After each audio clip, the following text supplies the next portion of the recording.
Jail నుంచి ఏంటి ఆయన కామెంట్స్ లో ఆంతర్యం? సార్ అందరికీ కూడా గుడ్ ఈవినింగ్ అండి. ముందుగా ఎవడి మెంటల్ ఫీలింగ్స్ వాళ్ళకు ఉంటాయి వర్మ గారు. ఇప్పుడు ఒక దొంగోడు ఏం చేస్తాడంటే వాడి ఇంట్లో నుంచి వాడు బయటకు వచ్చేటప్పుడు 60 తాళాలు వేస్తాడు ఇంటికి.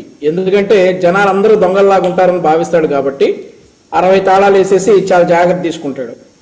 అదే మామూలుగా ఒక నిజాయితీ పడి ఉంటే ఒక తాళా వేసేసి వెళ్ళిపోతాడు. ఎందుకంటే ఎవరు వస్తారులే మన ఇంటికి అనే ఫీలింగ్ లో ఉంటారు. ఇప్పుడు అలాగే మిథున్ రెడ్డి గారు కూడా నన్ను సీసీ కెమెరాల్లో చూస్తున్నారు, నన్ను చిత్రహింసలు పెట్టారు, నన్ను అలా చేశారు ఇలా చేశారు అనేటువంటి నిరాధారిత ఆరోపణలు అవన్నీ కూడా ఎవరికి అవసరం అండి? ఎవరికి అవసరం లేదు. ఆయన ఒక కేసు మీద సుప్రీంకోర్టు వరకు వెళ్ళి బెయిల్ రిజెక్ట్ అయితే అతను వెళ్ళి అరెస్ట్ అయినటువంటి సందర్భం.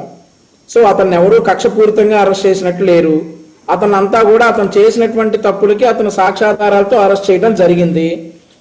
సరే ఆయన జైలుకి వెళ్ళారు. జైలుకి వెళ్ళిన తర్వాత ఒకసారి ఏదో వైస్ ప్రెసిడెంట్ ఎన్నికలకు వస్తానని చెప్పేసి ఆయన బెయిల్ అప్లై చేసుకున్నారు. చాలా బ్రహ్మాండంగా బయటకు వచ్చారు. ఎలాగైతే లోపలికి వెళ్ళారో చిత్రహింసలు పెట్టినట్టు ఏం కనపట్లేదు.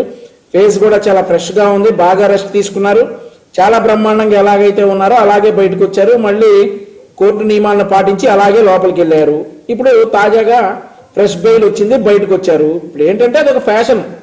నన్ను ఇంత చిత్రహింసలు పెట్టారు కార్డు ప్లే చేస్తారు. కాదు, ఇప్పుడు ఆయన వాయిస్ విన్నారా? ఆయన బయట మీరు చూసారా? నేను చూడలేదండి. ఒకసారి ప్లే చేయండి. న్యూస్ లో ఒకసారి వినండి. మిథున్ రెడ్డి గారు వాయిస్ వినండి. ముఖ్యంగా జైల్లో ఎటువంటి పరిస్థితుల్లో పెట్టారంటే ఒక టెర్రరిస్టో తీవ్రవాదిని జైల్లో పెట్టిన పరిస్థితి ఉంది నాకు. నేను ఉన్నన్ని రోజులు కూడా ఒక పూర్తి బ్లాక్ లో వేరే ఒక మనిషితో మాట్లాడే పరిస్థితి ఉండదు. కేవలం ఎప్పుడైనా ములాఖాతులు, వారానికి వచ్చిన ములాఖాతులు, లేకపోతే ఇంటికి 3 ఫోన్ కాల్ చేసుకోవచ్చు. ఆ 3 ఫోన్ కాల్ తప్పితే ఇంకొక మనిషితో మాట్లాడే పరిస్థితి కూడా ఉండేది కాదు.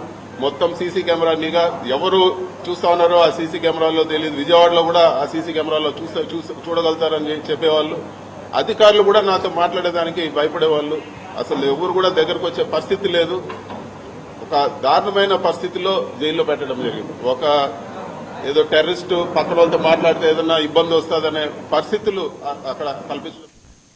ఇది టెర్రరిస్ట్ లా చూసారట.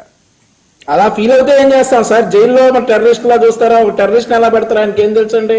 జైల్లో ఎలా ఫీల్ అవుతారు? అలాగే ఉంటుంది జైల్లో. మరి మీ ఇంట్లో మరి ఆయన అన్నాడు కదా పోయినసారి, కొడాలని గారు రంభా ఊరు కొడతారా దోమలు కొట్టక అని. ఇట్లాగే ఉంటుంది జైల్లో. ఒకళ్ళే మీరు విఐపీ కాబట్టి మరి మీ పక్కన ఉన్న మిమ్మల్ని ఏం చేస్తారో అని తెలియదు కదా. మీరు విఐపీ కాబట్టి, మీరు ఒక కాన్స్టిట్యున్సీకి మీరు ఎంపీ కాబట్టి మిమ్మల్ని సపరేట్ రూమ్ లోనే పెడతారు. మీకు ములాఖాతులు మీరు ఎప్పుడు కావాల్సింటే అప్పుడు మీకు ములాఖాతులు వచ్చాయి. మీకు గౌరవంగా మీకు రావాల్సినటువంటి వారంలో 2 రోజులు ములాఖాతు ఇచ్చుంటారు. ఇచ్చారు కూడా, ఇవ్వకపోతే గొడవ చేసి ఉండేవారు. వారానికి 2 రోజులు ములాఖాతు ఇస్తారు సార్ ఎవరికైనా కానీ. ఆ ములాఖాతులు గౌరవంగా ఆయనకు వచ్చాయి, ఆయన కలిశారు. సో మరి కోర్టు నుండి ఇన్స్ట్రక్షన్స్ తెచ్చుకున్నట్టున్నారు బయట భోజనం అని చెప్పేసి. కోర్టు నుండి ఇన్స్ట్రక్షన్స్ ఎట్లాగొచ్చాయో అవన్నీ కూడా చేశారు. దానికి ఈ రోజు బయటకు వచ్చేసి నన్ను టెర్రరిస్ట్ లాగా చూశారు, నన్ను విజయవాడలో సీసీ కెమెరాలో చూశారంటే ఎవరికి అవసరంలా? అవన్నీ ఆయన ఫీలింగ్స్. అంటే మమ్మల్ని విజయవాడలో సీసీటీవీలో ఉండి విజయవాడలో చూస్తున్నట్టు ఈయనకి ఎట్ట తెలుసండి?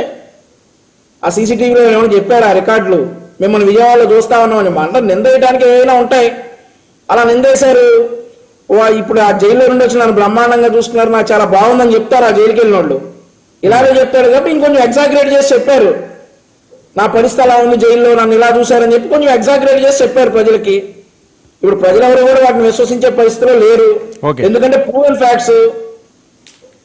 నిన్ను ఇట్లా నువ్వు ఈ ట్రాన్స్ఫర్లు చేసావు బాబు, ఈ మనీ ఈ డబ్బులు ఇట్లా చేసావు అని చెప్పేసి సాక్ష్యాధారాలతో అరెస్ట్ చేశారు.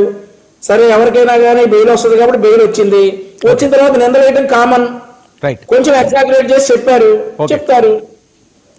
ప్రసాద్ గారు, ఏంటి మిథున్ రెడ్డి గారు బయట విన్నారు కదా,